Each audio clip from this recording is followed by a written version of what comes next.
আরেকটি ব্যর্থতার গল্প নিয়ে বাংলাদেশ জাতীয় ক্রিকেট টিম তাদের ওয়েস্ট ইন্ডিজ সফর শেষ করলো। দ্বিতীয় ওয়ানডেতে একদম বাজে ব্যাটিং পারফরম্যান্সের কারণে এবং বোলিং পারফরম্যান্সটাও ছিল কঠিন বাজে। এই পারফরম্যান্সের মধ্য দিয়ে সিরিজ হারের পাশাপাশি তাদের সফর শেষ করলো। এই এই সফর থেকে, ওয়েস্ট ইন্ডিজ সফর থেকে শুধুমাত্র একটা টেস্ট ট্রফি ভাগাভাগি করে নেওয়া ছাড়া আমরা কোনো কিছু পাইনি। আসলে হতাশগ্রস্ত করেছে লিটন দাস, সৌম্য সরকার এদের ব্যাটিং। আর অন্য দিকে তানজিদ হাসান তামিম, তানজিম হাসান সাকিব, মাহমুদুল্লাহ রিয়াদ, জাকির আলী এদেরকে আমরা পেয়েছি আবার নতুন করে।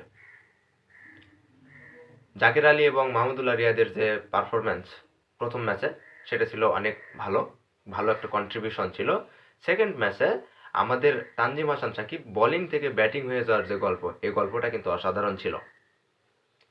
তানজিম হাসান সাকিব যে ব্যাটই ভালো করে ধরতে পারে না, সেই সাকিব আজকে শিখিয়ে গেল কিভাবে বিদেশের মাটিতে ব্যাট করতে হয়, কিভাবে খারাপ উইকেটে ব্যাটিং করতে হয়।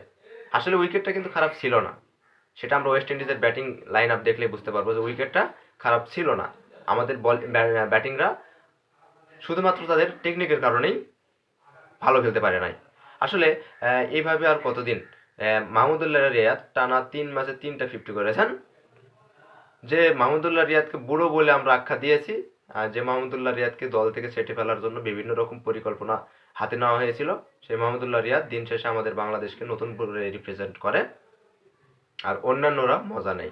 যাওয়া আসার মিছিলে বাংলাদেশ টিমের রান দাঁড়ায় 10 থেকে 20 ওভারে 7 উইকেটে 120-30 রান। এগুলো আসলে বাংলাদেশ টিমের কাছে এক্সপেক্ট নয়। দিন শেষে আমরা সবাই তার ম্যাচের ফলাফলটাই দেখব, কিন্তু ম্যাচের ফলাফলটা যদি হার হয়, সেক্ষেত্রে আমরা কাঠগড়ায় সকল প্লেয়ারকেই তুলব। আসলে এটা আমাদের বাংলাদেশের যারা দর্শক সমাজ রয়েছে তাদের এটা ধর্ম।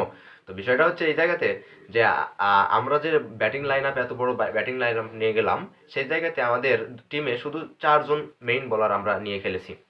এই জায়গাটাতে আমার সবচেয়ে বড় বেশি ঘাটতি বলে মনে হয়েছে। কারণ আমরা যখন সাকিব আল হাসানকে খেলাইতাম বাংলাদেশ টিমে, তখন সে ব্যাটিং বোলিং দুইটারই রোল প্লে করতো।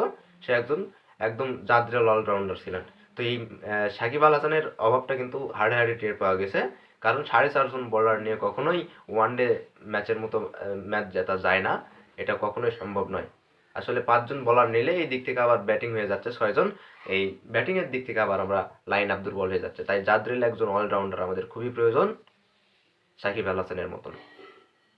এই সাকিব আল হাসানের মতো যদি আরেকজন অলরাউন্ডার মেহেদী হাসান মিরাজ আছে, তবে সে তাকে মোটামুটি বলার হিসেবে ধরা হচ্ছিল, এখন অলরাউন্ডার হিসেবে ধরা হচ্ছে।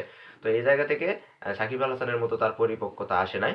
আসলে হয়তো আরও ভালো করবেন, শুভকামনা তার জন্য। তবে সে বাংলাদেশ টিমকে যেভাবে এগিয়ে নিয়ে যাচ্ছে, এটা অনেক